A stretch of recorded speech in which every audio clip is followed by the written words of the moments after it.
One thing that I think that is really difficult for brand new beginners to wrap their mind around is this process of canning, because in the cookbooks it sounds like there's all these pots going all at once and it's kind of unclear what's supposed to be happening when. So I'm going to explain to you what is happening and in what order to do it in, regardless of the recipe you're working with. So when you're ready to start canning, the very first thing you'll do is you'll assemble your jars and you'll put them in your pot. Usually your recipe will tell you about how many jars your recipe will yield, so you should probably gather that many jars plus one extra just in case. So you'll gather your jars and put them in the pot just like this on top of your wire rack or on your silicone trivet, and then you'll take them to the sink and you'll turn the faucet on and you'll let the water run into this jar and then into this jar and then into this jar so that they don't float and get sideways. Something to consider is the idea if your recipe says that you will yield, let's say 12 pints, 12 of these jars, you can't fit 12 in here.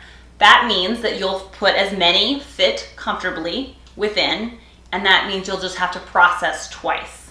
That means you'll have a batch of 6 in this example, and then you'll take them out and then put 6 more in. So kind of like doing 2 loads of laundry, that just has to be done sometimes. So then you'll fill this up with water. If you have hard water where you live, it's optional. You could pour in about a half a cup of plain white vinegar into the water, and that would prevent the minerals from clinging to the jar and giving it kind of a cloudy, soap scummy look. It's not necessary, it's not harmful, you don't have to, but if you're giving the jars as gifts at Christmas time or something, you might want to do that. It's totally optional though. So you'll have this with water, you'll carry it to the stovetop, you'll put your lid on and turn that on high. So no matter what your recipe is, that's what happens first. You get your jars ready in the pot, hot water, boiling. Then that's when you can start to prepare whatever your food product is. So if you are making strawberry jam, then that's when you can wash and cut up your strawberries, or that's when you will start chopping up your apples. So because it's kind of a lot of water, it takes a little while to get boiling, regardless of your stove and what size pot you have. It takes a little while. So usually it works out okay that you have this getting hot while you're working up or preparing your fruit or vegetables. You also can, while you're moving around the kitchen, get your saucepan and with just hot tap water, fill it about halfway full, and you'll count up the number of jars that you think you will be canning that day, and you'll have that many lids, brand new lids, and that many rings. And they can be positioned in the saucepan kind of helter-skelter, and they don't have to be on a single layer. They can be layered. But you kind of would like them to be nested within one another, a lid within a ring, so that when you pick them up, they're just together on a pair. But that's not critical. It's just kind of helpful if you do it like that. So that's the process of just getting started. So then let's pretend like this is your preserving pan, and let's say you have strawberries cut up in here, and this is getting hot and coming to a boil, and you have your strawberries and your sugar in here. So this is going to cook up and take a few minutes to get cooked, maybe 20 minutes. And by then this will probably come to a boil. You'll turn the stove down to like medium high, whatever that is for whatever type of cook stove you're on, so that it just keeps hot. The purpose of the boiling water has two things going for it. It's sterilizing the jars, and it's bringing the jars up to temperature so that when you pour the hot food, the hot jam, the hot syrup, whatever, into the jars, it doesn't break. So it's doubly important that this is coming to a full rolling boil. You'll want to have enough water inside this pot that it is covering the tops of the jars by about 3 inches. That's about as long as your middle finger if you don't have a ruler at hand. That just ensures that there's plenty of water to cover and create the vacuum seal you're going for. Sometimes, if I'm cooking many batches, like a long afternoon of canning, you have to add more water to this pot, and that's okay. You can do that with a tea kettle or with another saucepan, whatever way you want to do it, but you will probably have to add water to this water processing pot over the course of a long canning session. If you're just working up a small batch of one thing, you won't have to do that. So in this example, we're cooking up our strawberry jam, and it's getting cooked. It takes about 20 minutes. So this is hot and this is hot. And the very basic basic process of canning is you have hot jars that come out of the hot water, and then you'll pour the hot water out, put them on your counter. In that example, you would be using this, sorry. So we'll pretend like you'll pull it out, pour the hot water out, and I'll show you that with real hot water. But then you'll set it, use your funnel, and then we would ladle out of this pot of strawberry jam. We'd ladle the strawberry jam in till it was almost filled up. Take this out, and then we would take the hot water and the lids, put it on, and then, so this is filled with pretend strawberry jam. You put it back in the boiling water, and you would repeat until all of your jars that are boiling hot are filled. So what happens sometimes, or oftentimes, is that there is more jam or more something left in here. So at that point you have kind of a choice. Well, actually you have no choice. You have to decide if you're going to put it into jars in another round in the canning pot, or if it's a small amount, I'll just grab I'll let it cool and I can put it in a plastic container and just eat it up that week, or get an English muffin and toast it up real quick and put the jam on it. If it's a small amount, you can just decide to put it in whatever kind of container and just eat it up the way you would anything else. But if you have a lot, well, then that means you're going to do 2 batches in the canning pot. So that also kind of gets to be kind of confusing, I think, for beginners. They don't know how many times this all is happening. So you put your jars in, they're full of hot strawberry jam, you put the stove back on high, you bring it to a rolling boil, and then you set the timer for however many minutes your recipe directs you to process for. That's called the processing time, the amount of time that these jars full of hot jam are sitting in the boiling water. The time has a lot to do with the density of the food product, and it has to get, the time is based on how much time it takes for the food in the center of the jar to get over 212 degrees. So it's critical that you follow the directions and actually set a timer and really follow that to the letter, because if it doesn't actually get hot enough inside to kill any bugs or spoilers, then your effort will be wasted, and that's no fun. So you'll follow the directions, and you'll also take into account your elevation, which is another thing to consider. For every 1,000 feet that you are above sea level, you add 5 minutes to the timer. So for strawberry jam, let's say that the recipe calls for 15 minutes. If you are at 3,000 feet elevation, that's 5 minutes for every 1,000. So it's 15 as a base, plus another 5, another 5, and another 5. So you're up to considerably longer. And that matters. You absolutely have to add those minutes so that you know that the jam inside your jars is going to last as long as possible. So that's another thing to consider. And I know in my canning books, I just change all the numbers to match my elevation because I'm not moving and my elevation is going to stay what it is. So I just change all the numbers, and then you won't have to recalculate or wonder again. I just write it in the book. Then let's pretend like as this is boiling, the water's boiling, the timer goes off. And you can always leave it in there a little bit longer. If you have one more chore to do or one more thing that's going on in your life, you can leave it in there a little bit longer. There's no harm in that. So then you can come over to your boiling water, pull them out. There's nice hot jam in there. Pull all your jars out. Then what will happen is if you have a lot of jam left and you want to can up the rest, which certainly happens, then you have a choice. You can pour this super, super hot water out, which would probably be the wisest choice. You pour this hot water out and repeat the process. You fill it back up with water and wait for it to come to a boil. Now, if you, as you get going, you'll get a rhythm and you'll get a feeling of how long that all will take. You might get another canning pot ready.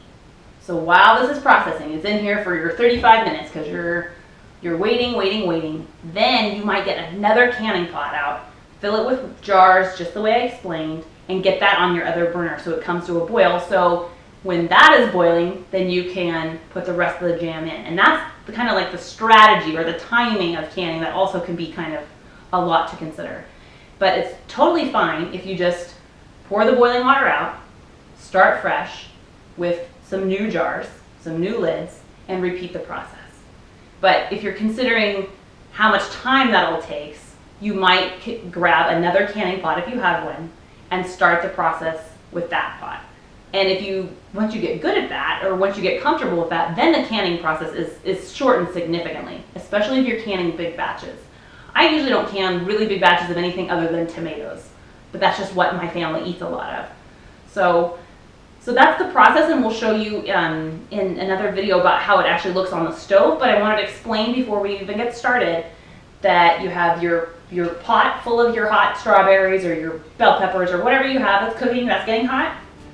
You have the jars getting hot in the boiling water, and then you put the hot food into the hot jars and back into the hot water. Hot jars, hot food, back into the hot water.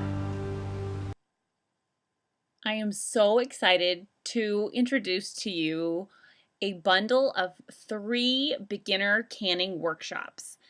In these 3 workshops, you will learn how to can strawberry, tomato, and roasted bell pepper. So what you'll get is 3 video workshops. In these workshops, you will learn how to make strawberry jam, syrup and fruit butter, tomato sauce, and roasted bell peppers. Each workshop has crystal clear video lessons, food-specific recipe PDFs that you can print off and keep, beginner perfect modules that explain in detail the process, jar information, equipment hacks, and more. These workshops were designed to make you feel like I invited you over to can in my kitchen and watch me as I'm canning. They were also designed to resolve any worry about if you are doing it right. They are also designed to show you what to do the way a cookbook cannot. They also are designed to teach you pro tips for success rather than stress. And they're also here to help you save time. Learning how to do things the hard way is a big time suck, and I know you don't have any time for that because I sure don't either. If you enroll in the bundle today, you will also get access to a supportive private Facebook group for course students where I'll be live streaming during canning season and sharing canning specific tips. You'll be added to a Pinterest group board for course students where we can share recipes from all over. You'll get the Canning 101 ebook. And you'll also have access to every canning PDF I've created, including a stove diagram, an acid guide, and prep checklists. You also will get all future updates to the course. And I actually have one that I'm working on right now, and I can't share too much about it just yet. But it's something that it's really new in the canning world, and it's going to be a huge time saver. And I'm really super excited about it. But you will have access to all future updates. You will learn how to prepare. Each workshop has the same get started lessons, like the first module in the very beginning is the same for all 3 workshops. So you can watch the workshops in any order or re-watch them conveniently. So it's kind of like by getting all 3 separate workshops, you can watch them and learn from them in any order that you want. So maybe if right now it's tomato season where you live, then you'd probably want to start with the tomato workshop. So in that way, the bundle is really helpful because you can go in any order you want. And it's like in bite-sized pieces that way. Specifically, you will learn how to make strawberry jam, strawberry rhubarb jam, strawberry syrup and butter at the same time, which is a pretty fancy level of multitasking that actually saves a ton of time.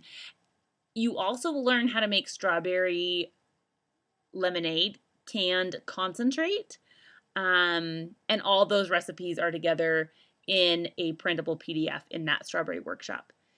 In the tomato workshop, you will learn how to make tomato sauce, and specifically you'll learn the different ways that you can peel and process tomatoes.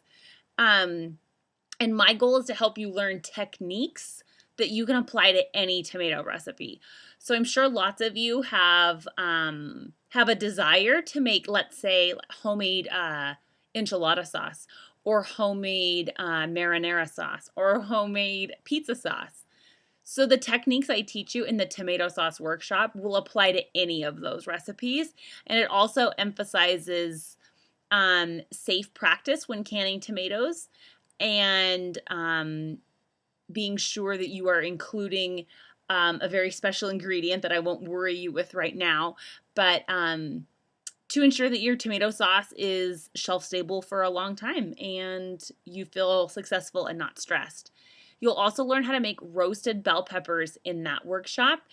And that particular recipe is a very versatile one, but the technique that I teach you that I think is the most valuable is how to roast and peel a bunch, up to, I think the recipe calls for 4 pounds of bell peppers all at once.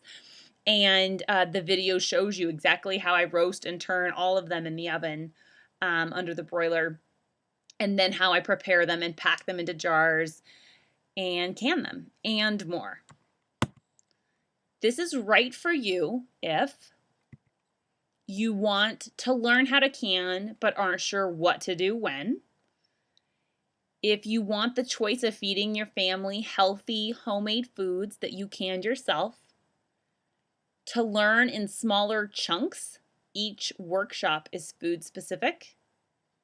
Really clear instruction. The course videos are professionally edited and I explain every step many times. Did I tell you guys that I'm an English teacher in my day job?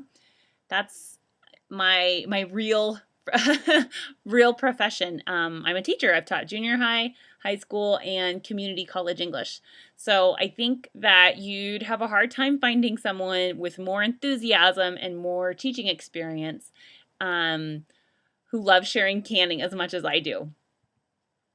This bundle is also right for you if you want to save money. Canning saves a ton of money on your grocery bill. Consider the savings of both reduced food waste and eating homemade. It's a double win.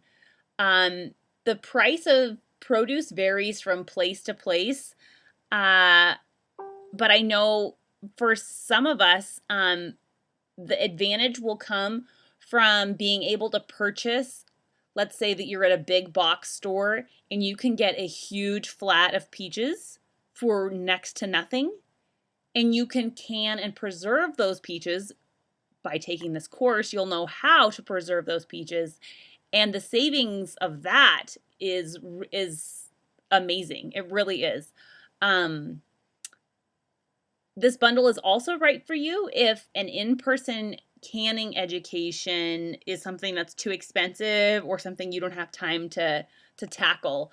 An in-person canning education, like attending in-person workshops, would be up to about $500. And I came up with that number based on the fact that I did it to some extent. Most counties in, I believe, every state in the union offer canning education classes at their cooperative extension office. So whatever state you're in, like I go to the California Cooperative Extension website, and you can find canning education classes based on your county. Not every county has canning classes, but the ones I've been able to attend were an hour and a half away from my home, and each class lasts about an hour, and each was about $50. And it didn't have any of the beginner information. It just was like one technique, one demonstration, and they are put on by really lovely, wonderful, knowledgeable people. But it's an expensive thing, really, if you were to try to replicate this education in person. One past student said, "Well, your smile is contagious and your enthusiasm for what you do is inspiring. I was so happy to meet you in person and walked away with so many tips. In fact, apple butter is thickening in my crock pot as I type. The best part I learned is that canning isn't as hard as I thought. You make it look so easy and fun. And that sweet student's name is Erin, and she's from Patina and Leaf. And I actually had the pleasure of meeting her. She'd been following my blog, and I announced that I was going to be demonstrating canning at the Williams Sonoma store in her city, and she came to see me demonstrate, and I got to meet her in person. And that was actually, I believe that's the only student I've met in person like that. And she was so sweet. And after she saw me the next day, she enrolled in the course, and I thought that was the greatest and most sincere compliment she gave me. The investment today for the bundle of all 3 workshops is just $75. So you would have access to all 3 courses. Normally, all 3 workshops, if you purchase them separately, would be $97. I know what you are worried about. So I want to reassure you, you have a 100% money back guarantee if after 30 days you decide the workshops are not right for you. You have forever access. That means for the life of the course, you have access, and it's not like you have to finish them before tomato season is over this year, or if you don't get to all 3 of the workshops this season, then that's fine. If you only have time to tackle strawberries this season, you can take the next workshops next season. And I say that because I know some of you may have like a small baby at home. You may be in a time that's really busy right now, and you might be feeling like, oh, I don't know if I have time to learn something new. I totally get you. I really love that this bundle has 3 distinct, separate, small pieces. So you could tackle just one and put it into practice and then move on to the next one whenever you were ready to. You can watch, listen, and read the whole course from your mobile device, from your smartphone or your iPad or your tablet or whatever device you use. And I have tried really hard to do a good job of looking at my course from my phone, just so I know what it's like for you guys and how understandable it is from the phone aspect, because I know sometimes you guys are learning how to do things, while you're waiting in line at the DMV, and I want it to be easy for you. If $75 is more than you can spend today, there's a payment plan available of 3 monthly payments of just $27. And if you still aren't quite sure, I don't blame you a bit. Maybe this is the first time you and I have really got to know one another, and maybe you aren't sure if this is right for you. I want you to feel totally comfortable making this purchase. So you can grab a single workshop for 10% off. You can get the strawberry workshop for 10% off the $39, or the tomato or roasted pepper workshop for 10% off the regular price of $29. Each workshop teaches you techniques that you can apply to countless recipes. You don't have to buy the bundle if you aren't ready to. But let me warn you, that bundle won't be around forever, and I surely will be raising the price this canning season. The other problem is that canning is addicting in the very best way. I want you to grab this amazing deal because I think you will devour one workshop. You won't have another 10% off coupon, and the bundle will either be gone or at a higher price. I want you to enroll now by clicking the link below, and thank you so much for being here.